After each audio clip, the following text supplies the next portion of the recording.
এবার জনতার ডিজে বাজানো দেখবেন। চলুন নিয়ে যাই একটু গাড়ি আপনাদেরকে। সৌরভ বিশ্বাস গ্রেপ্তার হয়েছেন তো, এর পরবর্তী পালা কি অরূপ বিশ্বাসের? প্রশ্ন তো থাকছেই। আর এই প্রশ্ন চলতে চলতেই আজ বিকেল থেকে যে ছবিটা আমরা দেখতে পাচ্ছি সুরুচি সঙ্গে, সেখানে জনতার ডিজে বাজিয়ে দিয়েছে। এই দেখুন সেই ছবি, সুরুচি সঙ্গের ক্লাবের ভেতরে ঢুকে জনতা বাজিয়েছে ডিজে।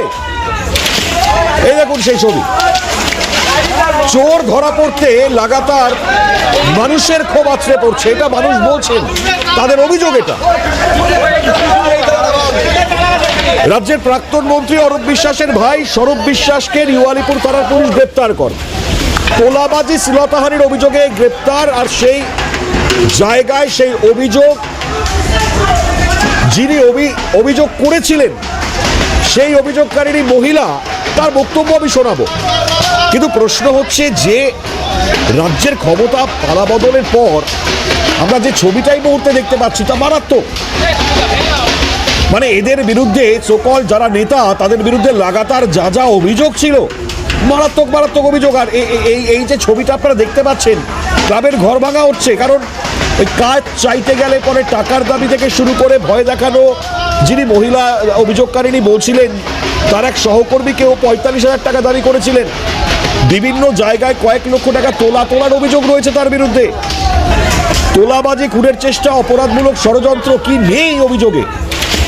আজকে জনতা ডিজে বাজিয়ে দিয়েছে। আমি একটু অভিযোগকারিনীর বক্তব্য শোনাই, আমি আলোচনায় আসবো, অনেকটা সময় চলে গিয়েছে, আলোচনায় আসবো। তার আগে অভিযোগকারিনীর বক্তব্য শোনাই আপনাদেরকে, শুনুন। আমি 2 বছর ধরে কাজ পাই না, 2 বছরের ওপরে আমি বসে রয়েছি। আর ব্যান তো আমি 2017 থেকেই হয়ে গেছি, 2026 9টা বছর আমি ব্যান হয়ে গেছি। তো আমি কাজ পাই না বলে মাঝে মাঝেই আমাদের গিল্ডের অফিসে বাপি মালাকার আমাদের সেক্রেটারি, ওনার কাছে গিয়ে কাজ চাইতাম। উনি আমাকে কাজটা দিত না, হ্যারেস করতো, বলতো কাজ নেই। ঠিক আছে, আমি বলতাম যে কেন কাজটা দেওয়া হচ্ছে না। তা উনি তার পরিপ্রেক্ষিতে বলেছিল যে, অফিসেই বলেছিল যে এই ইন্ডাস্ট্রিতে কাজ করতে গেলে প্রিয় মানুষ হতে হয়। এবার প্রিয় মানুষটা কার হতে হয় সেটা তুমি বুঝে নাও। যে আমাদের মাথায় আছে সৌরভ বিশ্বাস, এবং উনি এবার ওনাদের যে সিন্ডিকেটের র্যাকেট চলে তাদেরই হয়তো প্রিয় মানুষটা হতে হয়। সৌরভ বিশ্বাস আমাদের প্রেসিডেন্ট ছিল তখন ফেডারেশনের। আমি বাপি মালাকারের নামে একটা চিঠি দিয়েছিলাম। ওই চিঠিটা তুলে নেওয়ার জন্য আমাকে 3 তারিখে শান্তনু দে রাতে 10:30টার সময় ফোন করে বলেছিল যে তোমার সঙ্গে কিছু কথা আছে, অন ফোনে বলা যাবে না। আমি যদি কালকে 4 তারিখ আমি যদি সন্ধ্যেবেলায় তোমার বাড়িতে আসি, আপত্তি আছে? তা উনি 4 তারিখে যথারীতি 8:30টার সময় আমার বাড়িতে আসে শান্তনু দে।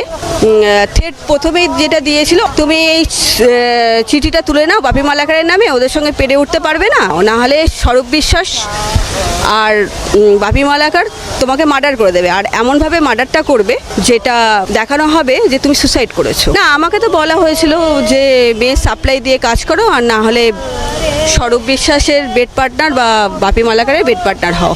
এই ঘটনার পিছনে শুধু কি সৌরভ বিশ্বাসের হাত রয়েছে? উনি তো হচ্ছে মাথা, উনি মেন প্রিন্স যাকে বলে, রাজা।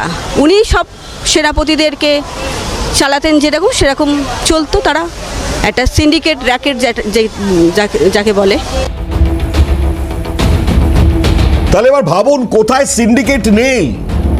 ছোট থেকে বড় আর তার মাঝামাঝি যারা, প্রত্যেকটা জায়গায় সিন্ডিকেট, সবকিছুতে সিন্ডিকেট, তলাবাজি, দুর্নীতি, একেবারে আখড়ায় পরিণত হয়ে যাওয়া একটা দল। সেই দলের আজকের কি অবস্থা কার্যত আপনারা দেখে বুঝতে পারছেন। মানে এই অপরাধী চক্র বা এই সিন্ডিকেট চক্র তাসের ঘরের মতন কার্যত ভেঙে পড়েছে। দলটাই শেষ হয়ে গিয়েছে, তলানিতে চলে গিয়েছে। আজকে হচ্ছে এই পরিস্থিতি, একে একে গ্রেপ্তারি এবং তারপর সাধারণ মানুষ রাস্তায় বেরিয়ে ডিজে বাজিয়ে দিচ্ছে। আজকে এই হচ্ছে অবস্থা বা ছবি।